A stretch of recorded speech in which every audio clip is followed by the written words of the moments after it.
Hi అందరికీ welcome ride with EV. ఈ వీడియోలో నేను మీకు మన ఈ ఎలక్ట్రికల్ స్కూటర్తో ఊబర్, ఓలా, ర్యాపిడో, నెక్స్ట్ జొమాటో ఈ ఫుడ్ డెలివరీస్ కానివ్వండి, నెక్స్ట్ బైక్ ట్యాక్సీ కానీ చేయొచ్చా, చేయలేమా, చేస్తే ఎలా చేసుకోవచ్చు, చేసి నా ఎక్స్పీరియన్స్ని మీకు ఈ వీడియోలో షేర్ చేస్తాను. ఓకే, అందరూ క్లియర్గా ఈ వీడియో చూడండి. నేను మీకు ప్రూఫ్స్తో చూపిస్తాను.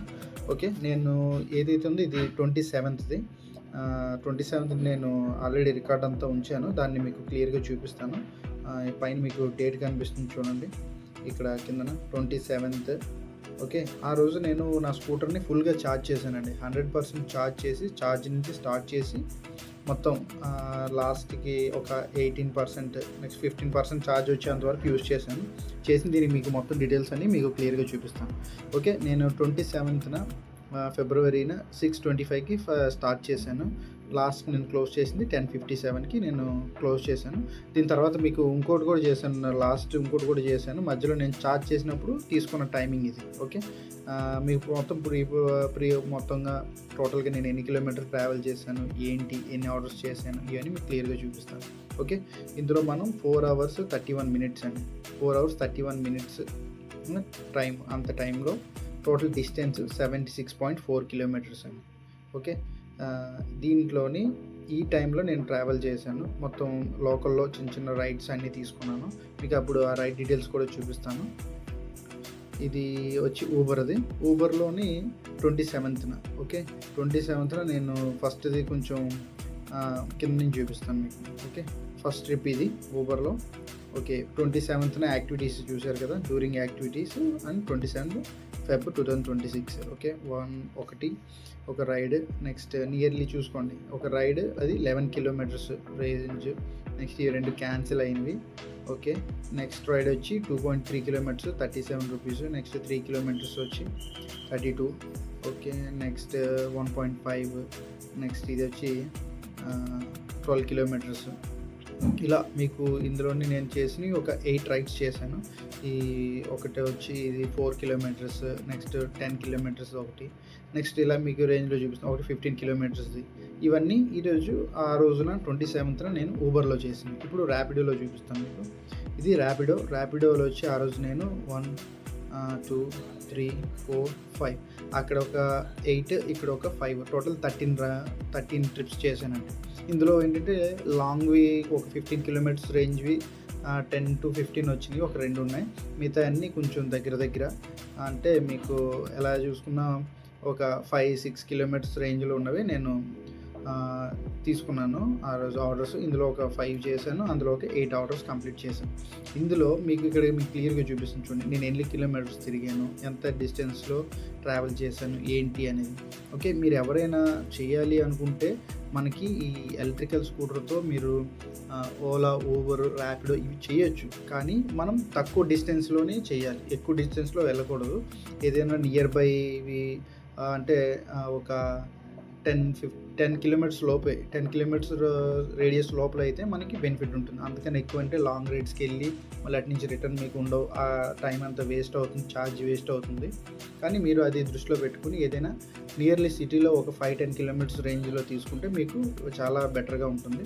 నేను ఎక్స్పీరియన్స్ చేసింది అయితే నేను ఫుల్ ఛార్జ్ చేశానండి. ఫుల్ ఛార్జ్లో నాకు మీకు గత వీడియోలో కూడా చెప్పాను, ఒకసారి ఫుల్ ఛార్జ్ చేయడానికి మనకి ఒక 25-30 rupees అవుతుంది అంతే. ఓకే, ఆ 25-30 rupees పెట్టి, అంటే ఓకే రఫ్గా తీసుకోండి, 30 rupees పెట్టి మనం ఒకసారి ఛార్జ్ చేసిన తర్వాత ఒక 4 to 5 hours వర్క్ చేయగలిగితే దీంట్లో మనం ఈజీగా ఒక 500 సంపాదించవచ్చు. 450 నుంచి 500 మధ్యలో మీకు అమౌంట్ వస్తుంది. ఓకే, 30 rupees పోయినా అందులో 50 rupees తీసేయండి, ఒక 400 మాత్రం మీరు ఎర్న్ చేయొచ్చు. కానీ మీరు తీసుకునే రైడ్స్ మీద డిపెండ్ అయి ఉంటుంది. ఓకే, నేను సిటీలో రైడ్ చేసినప్పుడు మనం ట్రావెల్ చేసే స్పీడ్ కానివ్వండి, ఓకే రోడ్ కండిషన్ కానివ్వండి, నెక్స్ట్ మనం డబుల్ ట్రావెల్ చేస్తాం కాబట్టి ఇంకా కొంచెం ఎక్కువ ఖర్చు అవుతుంది, అంటే బ్యాటరీ ఎక్కువ కన్జ్యూషన్ అయ్యే ఛాన్సెస్ ఉంటాయి. ఇవన్నీ మీరు దృష్టిలో పెట్టుకుని లోకల్ రైడ్స్ దగ్గర ఒక 5 kilometer రేడియస్లో మీరు తిరుగుతుంటే మీకు బెటర్గా అనిపిస్తే, లాంగ్ రైడ్స్ వస్తే వెళ్ళండి, కాదనట్లేదు. కానీ మీరు చూసుకోండి, మీ ఛార్జింగ్ స్టేషన్స్ అవైలబిలిటీ ఉందా, మీ స్కూటర్లో ఎంత ఛార్జింగ్ ఉంది ఏంటి, లేదంటే మీరు ఎక్కడైతే లాస్ట్ డ్రాప్ చేస్తున్నారో ఆ నియర్ బై ఛార్జింగ్ స్టేషన్స్ ఏమైనా ఉన్నాయా, అది చూసుకోండి. నేను లాస్ట్ ఇదంతా చేసేసరికి ఒక 18% వచ్చింది. అప్పుడు నేను నియర్ బై ఛార్జింగ్ స్టేషన్‌లో ఛార్జ్ చేసుకొని ఒక 20% మళ్ళీ నేను తిరిగి ఇంటికి రావడం జరిగింది. ఓకే. ఇంటికి వచ్చేటప్పుడు కూడా నేను నియర్ బై లొకేషన్ ఏదైనా ఆన్ చేసుకున్నాను. నాకు ఒక రైడ్ వచ్చింది. దాన్ని రైడ్ కంప్లీట్ చేసుకొని నేను డైరెక్ట్‌గా ఇంటికి వచ్చేసాను. ఓకే. ఆ విధంగా ఆ రోజు మొత్తం ఆ రోజు నేను ఎన్ని కిలోమీటర్స్ ట్రావెల్ చేశాను అనేది కూడా మీకు క్లియర్‌గా చూపించాను. ఇందులోనే మీరు చూడొచ్చు. ఇక్కడ మీకు మన హైలైట్స్‌లో లాస్ట్‌లో మీకు క్లియర్‌గా కనబడుతుంటాయి. మనం ఎంత ట్రావెల్ చేసాం, ఏంటి అదనేది కూడా. ఓకే. మీకు ఇక్కడే చూపిస్తున్నాను. ఇందులో మీకు 27 మీరు చూసారు కదా! ఇదే అనమాట. 27లో మనం ట్రావెల్ చేసింది. నేను చెప్పేది ఏదంటే, మనం ఎలక్ట్రికల్ స్కూటర్‌తో ట్రావెల్ చేయొచ్చు. మీరు ఎలక్ట్రికల్ స్కూటర్‌ని చూస్ చేసుకోవడం మంచిదే. కానీ వాటితో పాటు ఏదైనా మనం ఈ గిగ్ వర్క్స్ ఏదైనా ఫుడ్ డెలివరీ కానివ్వండి, నెక్స్ట్ ర్యాపిడో, బైక్ ట్యాక్సీ కానీ చేయాలి అనుకుంటే మీరు కంపల్సరీగా మీరు చూసుకోవాల్సింది ఏంటంటే, ఫస్ట్ మీరు నియర్ బై లొకేషన్స్ చూసుకోండి. దగ్గరలో సిటీలోనే కొంచెం నియర్ బై డ్రాప్స్ కానీ మీరు ఆర్డర్ తీసుకునేటప్పుడు చూసుకోండి. మీ స్కూటర్ ఛార్జ్ ఎంత ఉంది, ఎంత రేంజ్లో తీసుకుంటున్నారు. ఎందుకంటే మీరు ఒకరిని తీసుకుని మీరు డ్రాప్ చేయడానికి వెళ్తున్నారు కాబట్టి మీరు కంపల్సరీ చూసుకోవాలి. ఎందుకంటే మీరు ఏమైనా మధ్యలో వెహికల్ ఛార్జింగ్ కరెక్ట్గా లేకపోయినా, లేదంటే లాంగ్ పికప్స్కి వెళ్ళినా మీకు కరెక్ట్గా ఎదిగలేకపోతే మళ్ళీ మీరు మీ ఐడీస్ మీద రిమార్క్స్ రావడం, బ్లాక్ అవ్వడం, నెక్స్ట్ ఇవన్నీ ఇష్యూస్ ఉంటాయి. మీరు కూడా ఇబ్బంది ఫేస్ చేస్తారు. ఏదైనా లాంగ్ రైడ్ తీసుకున్నారనుకోండి, అమౌంట్ ఎక్కువ వస్తుంది, వెళ్తారు, డ్రాప్ చేస్తారు, మళ్ళీ రిటర్న్. ఇవన్నీ ఆలోచించుకొని చేయండి. నేనైతే చేసిన దాన్ని బట్టి మంచిగానే అనిపించింది. నా స్కూటర్ ఒక రేంజ్ 100 కిలోమీటర్స్ రేంజ్ అంది కాబట్టి 100 కిలోమీటర్స్లో కూడా దాన్ని మనం ఫుల్ ఛార్జ్ చేస్తే, మనం జిప్ మోడ్లో ట్రావెల్ చేస్తే మనకి 75 కిలోమీటర్సే రేంజ్ వస్తుంది. ఓకే. అదే మనం స్మార్ట్ ఈకోలో చేసామనుకోండి, నియర్లీ మనకి 90 అలా రావచ్చు. కానీ స్మార్ట్ ఈకోలు అంటే మన సిటీలో ఎప్పుడైనా ట్రాఫిక్లో అట్లా కొంచెం స్పీడ్గా వెళ్ళలేము, స్పీడ్గా పికప్ ఉండదు, డబల్ రైడింగ్స్ ఉంటాయి కాబట్టి సిటీలో మనం ఎక్కడైనా డబల్ రైడింగ్ చేస్తాం కాబట్టి వెనకతల ప్యాసింజర్ ఉంటారు కాబట్టి మీకు అంత ఒక్కొక్కసారి అప్స్లో కానివ్వండి అలాంటి దగ్గర కొంచెం పికప్ ఎక్కువ తీసుకుంటుంది. మనం యాక్సిలేటర్ ఎక్కువ చేస్తాం, బ్రేక్స్ ఎక్కువ యూజ్ చేస్తాం, దీనివల్ల కొంత పవర్ అనేది తక్కువే వస్తుంది. కానీ ఏదైనా కానివ్వండి మీ స్కూటర్ ఎంతైతే మీకు రేంజ్ వస్తుందో దానికన్నా మీరు ఒక 10-15 ముందుగానే మీరు అంటే 10-15 పాయింట్స్ ముందుగానే మీరు ఇది మీ అంచనాగా పెట్టుకోండి. ఇప్పుడు సపోజ్ నాది జిప్ మోడ్లో 75 వస్తుంది అనుకోండి, నేను 65 దగ్గరే దాన్ని 60 దగ్గర మాత్రమే నేను అంతవరకే వెళ్ళి మిగతా రిమైనింగ్ బ్యాలెన్స్ పెట్టుకుంటున్నాను అనమాట. ఎందుకు ఏదైనా నియర్ బై ఛార్జింగ్ స్టేషన్కి వెళ్ళాలన్నా, లేకపోతే ఇంక వేరే దగ్గరికి మన సేఫ్టీ పర్పస్.